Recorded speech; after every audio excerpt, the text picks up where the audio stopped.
ಸಂಜೆ ಆಯಿತು ಅಂತ ಅಂದರೆ ಏನಾದರೂ ಚಾಟ್ಸ್ಗಳನ್ನು ಹಾಗೆ ಸ್ಪೈಸಿಯಾಗಿ ಇರೋದನ್ನು ತಿನ್ನಬೇಕು ಅಂತ ಅನಿಸ್ತಾ ಇರುತ್ತೆ. ಕೆಲವರಿಗೆ ಹೊರಗಡೆ ತಿನ್ನೋದು ಅಷ್ಟೊಂದು ಇಷ್ಟ ಆಗಲ್ಲ. ಮನೆಯಲ್ಲಿಯೇ ಈಸಿಯಾಗಿ ಅಷ್ಟೇ ಕ್ವಿಕ್ಕಾಗಿ ಮತ್ತು ಹೆಲ್ದಿಯಾಗಿ ಮಾಡುವಂತಹ ಒಂದು ಆಲೂ ಚಿಲ್ಲಿಯನ್ನು ಮಾಡಿ ತೋರಿಸ್ತಾ ಇದ್ದೇನೆ. ತುಂಬಾ ಸ್ಪೈಸಿ ಮತ್ತು ಎಲ್ಲರೂ ಇಷ್ಟಪಟ್ಟು ತಿಂತಾರೆ.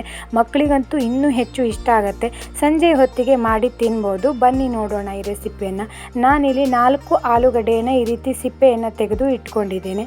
ನೀವು ನಿಮ್ಮ ಮನೆಯ ಜನರ ಆಧಾರದ ಮೇಲೆ ಈ ಆಲೂಗಡ್ಡೆಯನ್ನು ಹೆಚ್ಚು ಕಡಿಮೆ ಮಾಡ್ಕೊಳ್ಳಿ. ಹಾಗೆಯೇ ಇದನ್ನು ಈ ರೀತಿ ಉದ್ದುದ್ದವಾಗಿ ಕಟ್ ಮಾಡ್ಕೊಳ್ಬೇಕು. ಅಂದರೆ ತುಂಬ ತೆಳುವಾಗಿಯೂ ಅಲ್ಲ, ಅಷ್ಟೇ ದಪ್ಪವಾಗಿಯೂ ಅಲ್ಲ, ಉದ್ದುದ್ದವಾಗಿ ಈ ರೀತಿಯಲ್ಲಿ ಕಟ್ ಮಾಡ್ಕೊಳ್ಳಿ. ಆದಷ್ಟು ಫ್ರೆಶ್ ಆಗಿರುವಂಥ ಆಲೂಗಡ್ಡೆಯನ್ನು ತಗೊಳ್ಳಿ. ಈ ಆಲೂಗಡ್ಡೆಯನ್ನು ಬೇಯಿಸಲಿಕ್ಕಿದೆ.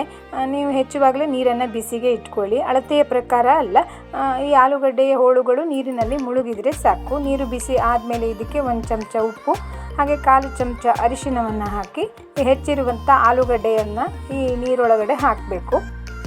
ತುಂಬ ಬೇಯಿಸಬೇಕು ಅಂತಿಲ್ಲ, ಒಂದು ಕುದಿ ಬಂದರೆ ಸಾಕು. ಒಂದು 5 ನಿಮಿಷಕ್ಕೆ ಅದನ್ನು ತೆಗಿಬೇಕು. ತುಂಬ ಸಾಫ್ಟ್ ಎಲ್ಲ ಆಗೋದು ಬೇಡ. ಒಂದು ಅರ್ಧ ಭಾಗ ಬೆಂದರೆ ಸಾಕು. ನೋಡಿ ಈ ರೀತಿಯಲ್ಲಿ. ಅದಾದಮೇಲೆ ಆಲೂಗಡ್ಡೆ ಮತ್ತು ನೀರನ್ನು ಈ ರೀತಿಯಲ್ಲಿ ಸಪ್ರೇಟ್ ಮಾಡ್ಕೊಳ್ಳಿ. ಈ ಹೋಳುಗಳನ್ನು ಹುರಿಲಿಕ್ಕಿದೆ.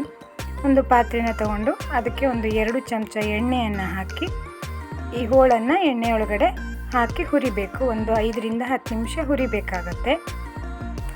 ಈ ಹೋಳಿನಲ್ಲಿ ನೀರಿನ ಅಂಶ ಸ್ವಲ್ಪ ಆರಿದರೆ ಒಳ್ಳೆಯದು, ಇಲ್ಲಾಂದರೆ ಹುರಿಯುವಾಗ ಹೆಚ್ಚು ಟೈಮು ಬೇಕು. ನಿಧಾನವಾಗಿ ಒಂದು 5ರಿಂದ 10 ನಿಮಿಷ ಸಣ್ಣ ಉರಿಯಲ್ಲೇ ಹುರಿಬೇಕು. ಇದಕ್ಕೆ 1 ಚಮಚ ಆಗುವಷ್ಟು ಅಚ್ಚ ಖಾರದ ಪುಡಿಯನ್ನು ಹಾಕ್ತಾ ಇದ್ದೀನಿ.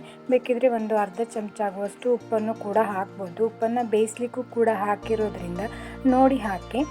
ಇಲ್ಲೂ ಕೂಡ ಹಾಗೆ ಒಂದು ಅರ್ಧ ಭಾಗದಷ್ಟು ಹುರಿದರೆ ಸಾಕು, ನಾವು ಮುಂಚೆನೇ ಬೇಯಿಸಿರೋದ್ರಿಂದ. ನಂತರ ಇಲ್ಲಿ ಇದಕ್ಕೆ ಒಂದು ಒಗ್ಗರಣೆಯನ್ನು ಹಾಕಲಿಕ್ಕಿದೆ. ಒಗ್ಗರಣೆಗೆ ನಾನಿಲ್ಲಿ ಒಂದು 4 ಚಮಚ ಆಗುವಷ್ಟು ಎಣ್ಣೆಯನ್ನು ಹಾಕಿದ್ದೇನೆ. ಹಾಗೆ ಉದ್ದುದ್ದವಾಗಿ 2 ಈರುಳ್ಳಿಯನ್ನು ಹೆಚ್ಚಿ ಹಾಕಿದ್ದೇನೆ. ಹಾಗೆ ಸಣ್ಣದಾಗಿ ಒಂದು 8ರಿಂದ 10 ಬೆಳ್ಳುಳ್ಳಿ ಹೆಸಳನ್ನು ಹೆಚ್ಚಿ ಹಾಕಿದ್ದೇನೆ. ಇದಕ್ಕೆ ಇಲ್ಲಿ ಈರುಳ್ಳಿ ಮತ್ತು ಬೆಳ್ಳುಳ್ಳಿಯ ಕಲರು ಚೇಂಜ್ ಆಗಬೇಕು. ಖಾರಕ್ಕೆ ಇಲ್ಲಿ 4 ಹಸಿಮೆಣಸನ್ನು ಸಣ್ಣದಾಗಿ ಹೆಚ್ಚಿ ಹಾಕಿದ್ದೀನಿ. ಹಾಗೆ ದಪ್ಪ ಮೆಣಸಿನಕಾಯಿ ಒಂದು ಉದ್ದುದ್ದವಾಗಿ ಹೆಚ್ಚಿರೋದು, 1 ಟೊಮೆಟೊ ಅದನ್ನು ಕೂಡ ಉದ್ದುದ್ದವಾಗಿ ಹೆಚ್ಚಿ ಹಾಕಿದ್ದೀನಿ. ಇವೆಲ್ಲವನ್ನು ಒಂದು 5 ನಿಮಿಷ ಎಣ್ಣೆಯೊಳಗಡೆ ಹುರ್ಕೊಳ್ಬೇಕು. ನಂತರ ಇದಕ್ಕೆ 1 ಚಮಚ ಗರಂ ಮಸಾಲ, 1 ಚಮಚ ಚಾಟ್ ಮಸಾಲವನ್ನು ಹಾಕಿದ್ದೇನೆ. ಇವೆಲ್ಲವನ್ನು ಒಂದು 5 ನಿಮಿಷ ಎಣ್ಣೆಯೊಳಗಡೆ ಹುರ್ಕೊಳ್ಬೇಕು. ಹಾಗೆ ಒಂದು ಅರ್ಧ ಚಮಚ ಆಗುವಷ್ಟು ಉಪ್ಪು, 2 ಚಮಚ ಟೊಮೆಟೊ ಸಾಸನ್ನು ಬಳಸಿದ್ದೀನಿ. ನೀವು ಬೇಕಿದ್ರೆ ವಿನಿಗರು, ಸೋಯಾ ಸಾಸು ಇವೆಲ್ಲವನ್ನು ಕೂಡ ಬಳಸ್ಬೋದು. ನಾನು ಹಾಕಲಿಲ್ಲ. ಇವೆಲ್ಲವನ್ನು ಸರಿಯಾಗಿ ಒಂದು 5 ನಿಮಿಷ ಹುರಿದು ಆದಮೇಲೆ ಇದಕ್ಕೆ ಆಲೂಗಡ್ಡೆಯನ್ನು ಹಾಕಬೇಕು. ಆಲೂಗಡ್ಡೆಯನ್ನು ಹಾಕಿಯೂ ಕೂಡ ಒಂದು 5 ನಿಮಿಷ ಸರಿಯಾಗಿ ಮಿಕ್ಸ್ ಮಾಡ್ಕೊಳ್ಬೇಕು. ಇಲ್ಲಿ ಬೇಕಿದ್ರೆ ನೀವು ಅಚ್ಚ ಖಾರದ ಪುಡಿ, ಉಪ್ಪು ಎಲ್ಲವನ್ನು ಸೇರಿಸಿ ರುಚಿಯನ್ನು ನೋಡಿ ಬೇಕಿದ್ರೆ ಮೇಲ್ಗಡೆಯಿಂದ. ಹಾಗೆ ಸಣ್ಣದಾಗಿ ಹೆಚ್ಚಿರುವಂತಹ ಕೊತ್ತಂಬರಿ ಸೊಪ್ಪು, ಸಣ್ಣದಾಗಿ ಹೆಚ್ಚಿರುವಂತಹ ಕರಿಬೇವು. ನಾನಿಲ್ಲಿ ಇದಕ್ಕೆ ಮೇಲ್ಗಡೆಯಿಂದ 1 ಚಮಚ ಆಗುವಷ್ಟು ಬಿಳಿ ಎಳ್ಳನ್ನು ಹಾಕಿದ್ದೇನೆ. ಈ ಬಿಳಿ ಎಳ್ಳನ್ನು ಹಾಕೋದ್ರಿಂದ ಒಂದು ರೀತಿ ನೋಡಲಿಕ್ಕೂ ಕೂಡ ತುಂಬ ಚೆನ್ನಾಗಿ ಕಾಣುತ್ತೆ. ಪುನಃ ಮತ್ತೊಮ್ಮೆ ಮಿಕ್ಸ್ ಮಾಡಿದರೆ ರುಚಿಯಾದಂಥ ಆಲೂ ಚಿಲ್ಲಿ ರೆಡಿಯಾಗಿದೆ. ಆದಷ್ಟು ಇದನ್ನು ಬಿಸಿ ಬಿಸಿ ಇರುವಾಗಲೇ ತಿನ್ನಬೇಕು. ಸಂಜೆಯ ಹೊತ್ತಿಗಂತೂ ಹೇಳಿ ಮಾಡಿಸಿದ ರೆಸಿಪಿ ಮಕ್ಕಳಿಗೊಂದೇ ಅಲ್ಲದೆ ಮನೆಯಲ್ಲಿ ಇರುವವರಿಗೆಲ್ಲರಿಗೂ ಇಷ್ಟ ಆಗುತ್ತೆ. ಮೇಲ್ಗಡೆಯಿಂದ ನಾನು ಇದಕ್ಕೆ ಕ್ಯಾಬೇಜವನ್ನು ಸಣ್ಣದಾಗಿ ಹೆಚ್ಚಿ ಹಾಕಿದ್ದೇನೆ.